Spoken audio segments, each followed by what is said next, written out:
Vamos ao nosso último assunto, retomar os nossos últimos assuntos aqui relativos ao conceito de limites.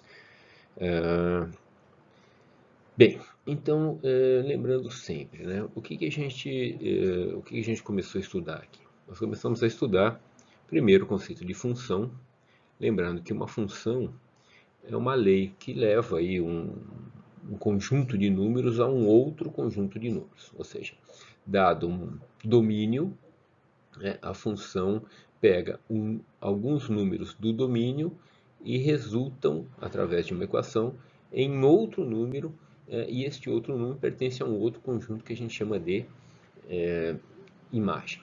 Pois bem, quando você analisa o conceito de função e você faz algum valor, ou você torna algum valor possível para aquele domínio da função, né, pode ser que este número exista, não exista, pode ser que ele tenda a um determinado valor. Então, por isso que a gente começou a estudar os limites. Pois bem, então, de todos os conjuntos de informações que a gente já formou, que a gente já informou a respeito de limites, nós vamos para os três últimos aqui, sendo que este daqui nós vamos tratar do que se chama de assíntota. Então, uma assíntota, basicamente, é uma reta ou uma curva, pode ser uma função também, no qual aquela função que nós estamos analisando, o limite, ele tende a encostar nela. Então, por exemplo, se você verificar essas figuras aqui, olha, nessas figuras aqui, você tem uma função, que é essa linha cheia que está aqui, né? E essa função, à medida que você faz o x cada vez maior aqui, olha, essa função ela vai tendendo a essa reta pontilhada que está aqui em cima. Tá? Então, esta reta que está aqui é o que a gente chama de assíntota. A mesma coisa acontece nessa hipérbole aqui, olha, nessa segunda figura. A hipérbole, que é essa curva aqui, olha, à medida que o x tende a infinito, por exemplo, ou à medida que o x tende para este número que está aqui, tá? Então, tanto para uma situação quanto para outra, você tem essa curva se aproximando dessas retas pontilhadas aqui, que são as chamadas assíntotas. Então, neste caso, eu tenho duas assíntotas. Essa terceira função aqui também, né, a linha cheia representa uma função, e à medida que meu x tende a um valor muito alto, esta função tende a essa reta inclinada aqui, que também é uma função, né, uma reta inclinada dada por essa linha pontilhada. E a mesma coisa acontece com os outros exemplos aqui. Ó. Nesse exemplo aqui de baixo, o x tende a menos infinito e a minha função vai ficando cada vez mais próxima dessa linha pontilhada. A linha pontilhada é a assíntota. A mesma coisa acontece aqui e a mesma coisa acontece nesse último exemplo aqui. Ok? As figuras anteriores elas trataram essencialmente de uma representação qualitativa. Vamos ver o que acontece quando a gente efetivamente analisa uma função. Então, suponha que você tenha esta função aqui. Ó. Então, a tua função é 1 dividido por x menos 3 e o x menos 3 está ao quadrado. Esta é a minha função. E aí eu quero verificar qual é o limite desta função quando x tende a 3. Então, primeiro, vamos relembrar aqui, né? O que é o domínio de uma função, né? Novamente, o domínio de uma função é o conjunto de todos os números que podem ser substituídos nessa função. Existem números que não podem, por exemplo, neste caso aqui, é claro que qualquer número você pode substituir, menos o número 3. Então, o domínio da minha função são todos os números reais, menos o número 3, porque se você colocar 3 no lugar de x, né, o denominador vai a zero e a gente não divide por zero porque não é uma operação definida em matemática. Né? E a imagem é o resultado de todos os números que você consegue colocar no lugar de x. Então, se você colocar valores positivos ou negativos, excetuando 3, no lugar de x, né, qualquer número que você coloque aqui, o resultado sempre vai ser positivo, porque esta diferença que você tem aqui, ela está ao quadrado, então o resultado vai ser sempre positivo. Então, neste caso, a imagem são todos os números reais positivos. Bom, mas não é isso que a gente está analisando. A gente está analisando o limite. Então, você lembra o seguinte. Você lembra que uma das formas que a gente tem de analisar o limite é substituir o valor no lugar do x aqui. Então veja que o que a gente está fazendo aqui? Ó? A gente está fazendo o x se aproximar de 3. Então, veja, eu posso fazer o x se aproximar de 3 pela direita ou pela esquerda. São os chamados limites laterais que a gente falou ali no último encontro nosso. Então, quando você faz esse x tendendo a 3, olha só, pela direita, cada vez que você pega um número muito próximo de 3, um pouquinho maior do que ele, esta diferença vai ficando cada vez menor e dividir por um número muito pequeno, que ainda está ao quadrado, vai ficar menor ainda, essa função vai tender a infinito. Então é isso que a gente representa, está vendo neste gráfico aqui, que foi construído baseado nessa função. A mesma coisa acontece quando a gente faz o x tender a 3 pela esquerda. Se ele tender a 3 pela esquerda, ou seja, o x é ligeiramente menor do que 3, então, sei lá, 2.99, 2.999, ou seja, cada vez mais próximo de 3, ligeiramente menor do que ele, este número vai ficando pequeno também, mas ao quadrado ele fica negativo, mas ao quadrado fica positivo. Dividir por um número muito pequeno faz com que a fração tenda a infinito, que é o que a gente vê aqui deste lado da função. Então, quando você faz o x tender a 3 pela direita ou pela esquerda, esta função aqui, olha, ela tende a infinito. A assíntota que representa este limite é essa linha pontilhada em verde que está aqui. Então, x igual a 3 representa a assíntota desta função. Neste outro exemplo que nós temos aqui, também eu tenho uma função no qual o x não pode zerar, o denominador não pode zerar, mas aqui tanto faz o valor de x que você possa colocar, qualquer número é possível. Porque se o x for 5, infinito, menos infinito, qualquer número que você coloque, vai existir uma relação, né, no qual o denominador é válido. Então, o domínio dessa função são todos os números reais. Porém, quando você faz x muito grande, esse número começa a ficar muito grande, esta razão que está aqui, para x maiores do que 0, esta relação aqui vai tendendo a 1. Tá? Quando você faz x tendendo a x muito grandes negativos, tá? O numerador fica negativo, mas o denominador continua positivo. Então, um número negativo dividido por um número positivo fica negativo. Então, essa função tende, né, a este valor que está aqui, que é menos 1. Então, veja, as assíntotas desta função são essas duas linhas pontilhadas. Veja que facilmente a gente consegue verificar isso se a gente analisar as funções que estão dadas através de um gráfico. Se a gente, por exemplo, analisar o GeoGebra, construir esse gráfico a partir do GeoGebra, a gente consegue descobrir aqui, verificar razoavelmente aqui as assíntotas. Essas linhas pontilhadas que eu inseri aqui, elas foram inseridas particularmente posterior à construção do gráfico. O gráfico mostra para a gente que quando o x é muito grande, ou quando o x é muito grande para o outro lado, negativo, esta curva que a gente tem aqui tende ou a menos 1 ou a mais 1, dependendo do valor de x. Ok? Portanto, nós temos duas assíntotas, quando y é igual a 1 ou quando y é igual a menos 1, para cada valor de x. Tá? Pois bem, então vamos lá. Mais um outro exemplo. Neste outro exemplo aqui, olha, tem uma função, 2x ao cubo sobre x quadrado mais 4. Neste caso, o denominador não zera nunca, o numerador pode adotar qualquer valor, portanto, o domínio são todos os números reais e as imagens também.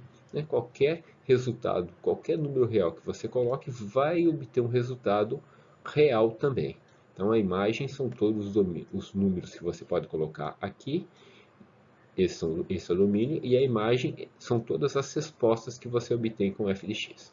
Pois bem, então particularmente, né, essa linha vermelha que a gente inseriu aqui nesta figura é o gráfico dessa função. Tá? Se você analisar esta função, quanto maior for o valor de x, quanto maior for ou quanto menor for o valor de x, ou seja, números grandes negativos, né, esta função tende a esta reta que está aqui, que é 2 sobre x. É possível a gente fatorar essa função aqui, né, e verificar essa condição. Eu não fiz isso aqui, só fiz graficamente para a gente verificar que neste caso a assíntota é dado por uma função que é 2 vezes x, ok? Vamos considerar então mais um exemplo aqui de uma função f de x igual a x dividido por x ao quadrado menos 9. Veja que o fato de ter este sinal negativo no denominador faz toda a diferença na nossa análise, porque o fato dele ser negativo ali faz com que possa existir um valor de x que, quando subtraído de 9, este resultado fica zero. E a gente sabe que não deve-se inserir zero no denominador, porque não existe operação matemática definida nessa condição.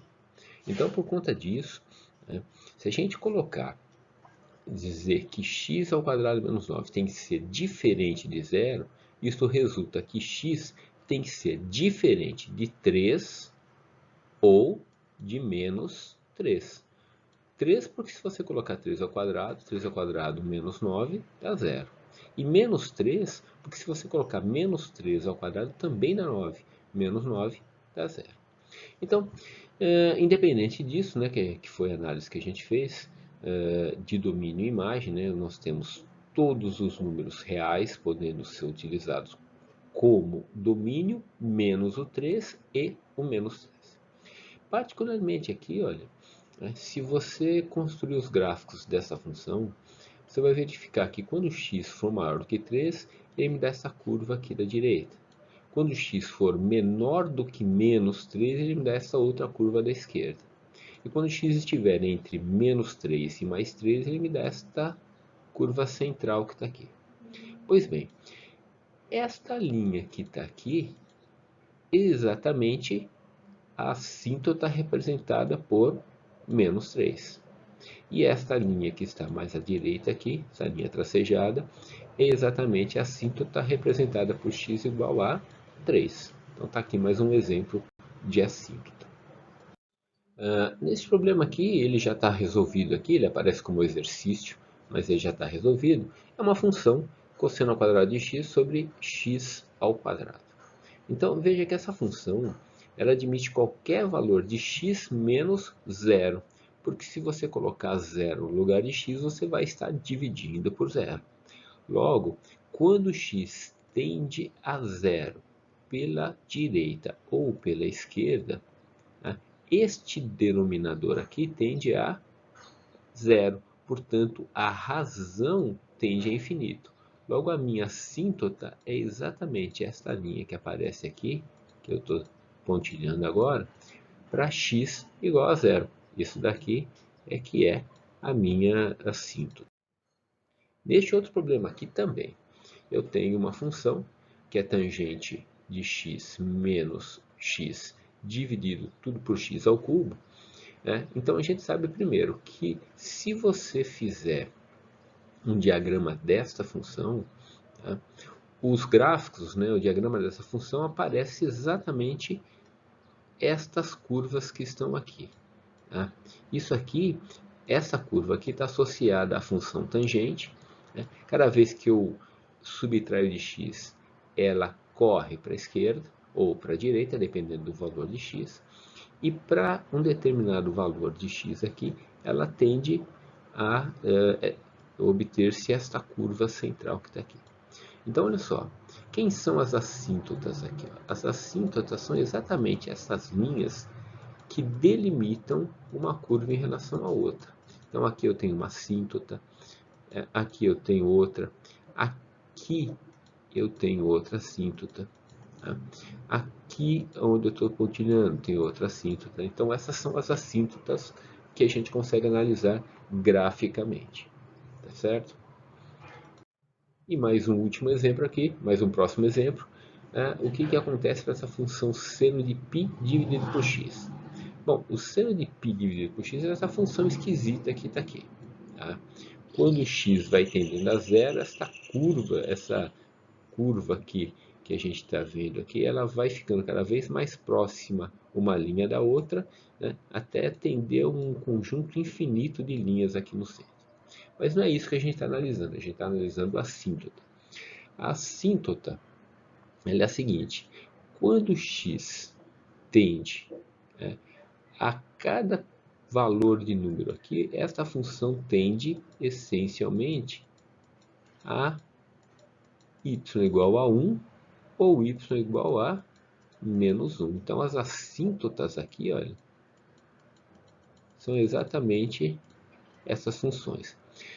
Particularmente, se x tender a mais infinito ou a menos infinito, a função tende a zero. Então tudo vai depender do limite que você está analisando para a sua assíntota.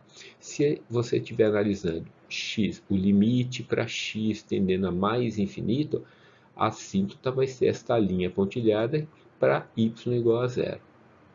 Se for para menos infinito, também vai ser a linha pontilhada para x, né, cada vez maior negativo.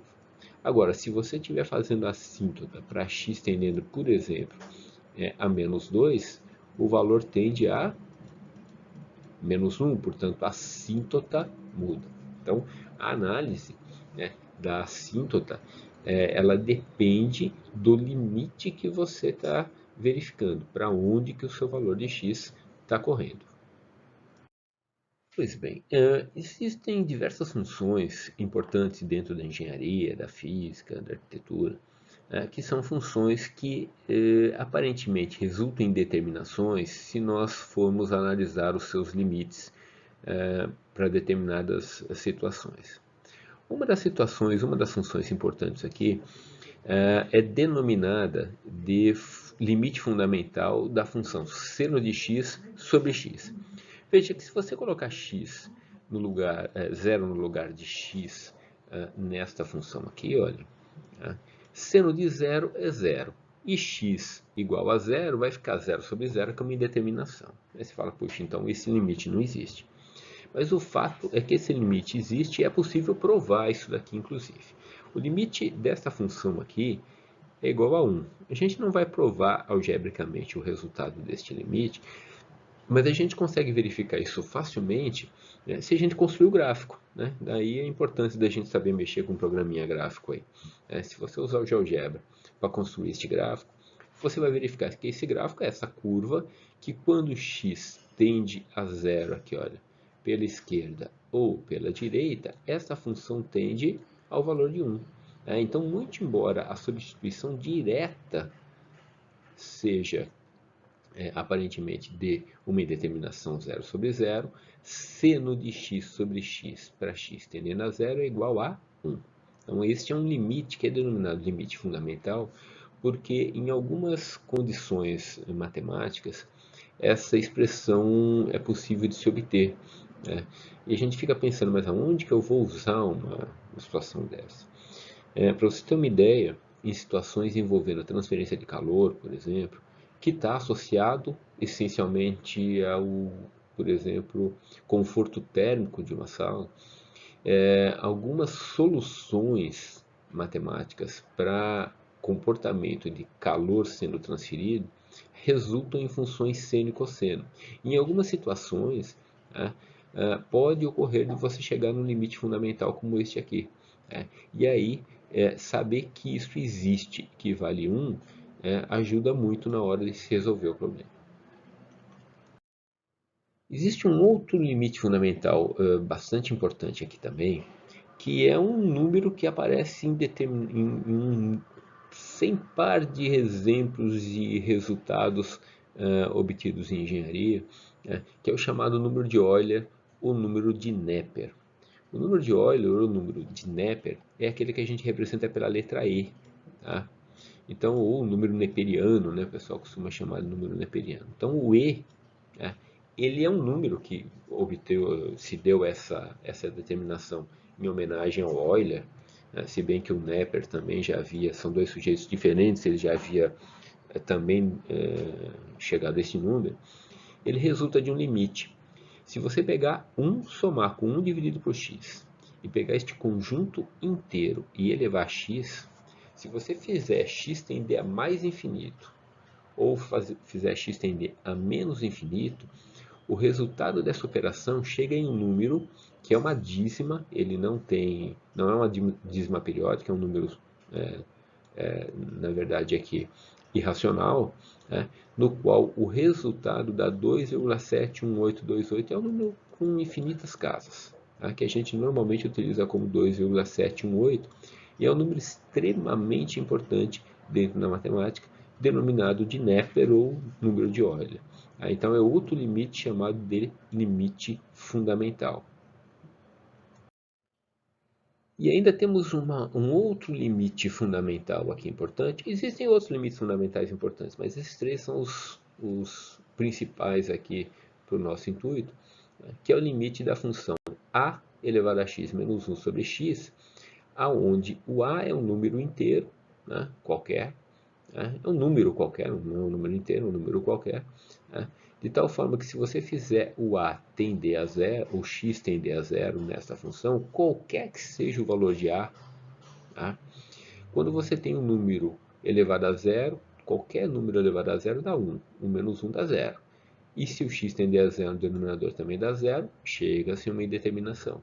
Só que consegue-se provar que o limite desta função aqui é o logaritmo neperiano, e o logaritmo neperiano é justamente por conta daquele número que a gente obteve no limite fundamental anterior, né? É o logaritmo neperiano do número a.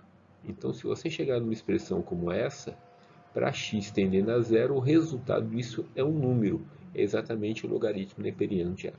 Então, nesta figura do lado aqui, a gente tem um exemplo, particularmente essa função que está em vermelho aqui, essa função refere-se a este resultado aqui para a igual a 4. Podia ser qualquer valor de a inteiro, eu coloquei a igual a 4. Então, chegou-se a esta linha vermelha aqui. Então, olha só o que acontece quando você faz o x tender a zero, que está aqui, né? Ó, quando você faz o x tender a zero pela esquerda ou pela direita. Qualquer que seja a situação, quando o x tende a zero pela esquerda ou pela direita, o resultado é este númerozinho que está aqui, ó, onde tem essa bolinha preta. Então, este número aqui, numericamente, ele é exatamente o logaritmo neperiano do número 4. Então, se você for lá na calculadora, né, calcular ln de 4, o resultado vai ser este número que está aqui. Eles perguntam, o que é essa função azul aqui? A função azul nada mais é do que a função logaritmo de x. Eu só quis colocar aqui uma função para representar o logaritmo de x. Tá? Bem, conhecendo as propriedades envolvendo limites, pode ser que nós tenhamos funções que não sejam essencialmente um limite fundamental, mas que a gente consegue manipular isso de forma a obter um limite fundamental. Por exemplo, seno de 4x dividido por x. Isso não é um limite fundamental, porque o limite fundamental que a gente conhece é seno de x dividido por x. Mas a gente consegue fazer uma mudança de variável. Eu posso, por exemplo, pegar esse 4x, tá, e chamar este 4x de u. Então, se 4x é igual a u, x é igual a u dividido por 4. Então, olha o que eu fiz. Ó. Eu peguei seno de 4x sobre x, substituí x, né, por u. Portanto, isso ficou seno de u sobre u dividido por 4. Que está aqui, ó, x é igual a u dividido por 4. Quando você divide por uma fração, é a mesma coisa que multiplicar pelo inverso dela. Então, este 4 que está no denominador, ele vem para o numerador. Então, vai ficar 4 vezes seno de u sobre u. Mas aí a gente sabe que isso aqui o limite fundamental é 1. Então, como o limite fundamental disso daqui é 1 vezes 4, o resultado me dá 4. E, de fato, se você construir o gráfico dessa função aqui, olha, você vai verificar que quando x tende a 0, tanto pela esquerda quanto pela direita, a função tende a 4. Então, este gráfico mostra para a gente exatamente o resultado que nós obtivemos aqui. Vamos pegar um outro exemplo aqui. Aqui, seno de 1/3 de x sobre x. Mesma coisa. Chama x sobre 3. Isso aqui, ó, que é 1/3 de x, é x sobre 3. Faltou um parênteses aqui, né? Deveria ter um parênteses aqui. X sobre 3 de u. Portanto, se x sobre 3 é u, eu posso substituir isso aqui, olha, como no lugar do x eu tenho u dividido u vezes 3, né? X sobre 3 é igual a u, portanto x é igual a 3 vezes u. Faço a substituição aqui, 1/3, novamente, isso aqui dá 1, 1 dividido por 3, 1/3. De fato, se você construir o gráfico desta função, novamente aqui, você verifica facilmente que este número aqui, olha, é exatamente 1/3. Mais um exemplo aqui. Este exemplo aqui, olha, mesma coisa, né? Você chama o x sobre 2, chama de u. Lembra que o seno está ao cubo e o x está ao cubo. Se os dois estão ao cubo, se o numerador está ao cubo e o denominador está ao cubo, isso é a mesma coisa que a fração do conjunto inteiro elevado ao cubo, que é o que aparece aqui embaixo. Tá? Então, eu já fiz a substituição aqui de x sobre 2 por u, aqui. O x eu já substituí por 2u, e eu peguei esse conjunto todo e elevei ao cubo. Tá? Então, eu vou ter seno de u sobre... não tem esse 3 aqui, né? Seno de u sobre u elevado ao cubo. Seno de u sobre u é 1, ao cubo dá 1. E 1 sobre 2 elevado ao cubo dá 1 sobre 8, que 2 ao cubo dá 8. Então, se você construir novamente o gráfico desta função aqui, vai verificar que o limite para x tendendo a 0 pela esquerda e pela direita vai dar exatamente 1/8, 0,125. Ok? Finalizando, de uma forma não muito longa, mas não menos importante, a gente vai falar sobre a continuidade. É importante a gente ter em mente o que é a continuidade de uma função, porque o próximo tópico que nós vamos analisar são as derivadas, e a derivada só existe se a função for contínua, ou ela só existe no trecho em que a função é contínua. Mas vamos ver, o que é uma função contínua? Uma função contínua, né, é se particularmente você tiver um determinado ponto e você fizer o limite dessa função no ponto, o limite existe. Se a função existir no ponto, e se o limite da função no ponto para x tendendo a esse valor seja exatamente o valor da função no ponto. Você fala, nossa, entendi dúvida do que você falou. Bom, nem eu me convenci disso, né? Então, graficamente, como que a gente consegue perceber o que é uma continuidade ou não? É se qualquer valor que você tenha para x, existe um correspondente valor y dado pela função. Então, veja, por exemplo, nessa figurinha aqui, ó. Essa figurinha, tá vendo que ela tem uma reta aqui, ó, mas existe uma bolinha aberta aqui, ó, uma bolinha vazada aqui. Essa bolinha que aparece aqui, tá? Essa aqui, ó, essa bolinha que está aqui, ela está dizendo, olha, exatamente quando x for igual a minha função, que é representada por essa linha contínua aqui, ela não existe nesse ponto. Neste ponto, olha, não existe um f de a. Se não existe um f de a, ó, este cara aqui, ele não é satisfeito. Logo, esta função não é uma função contínua no ponto A. Neste segundo exemplo que está mais aqui, olha, nesse segundo exemplo também eu tenho uma função que ela vale até este ponto A. Exatamente no ponto A, esta curva aqui de baixo, ela não vale mais, porque no ponto A vale a curva de cima. Logo, o conjunto inteiro forma uma função que ela não é contínua no ponto A. Por quê? Porque houve um salto daqui para cá. Aqui também, nesse terceiro problema, apesar de parecer uma função contínua no ponto A, exatamente no ponto A, ela vale outro número que não é aquele dado pela função. Tá?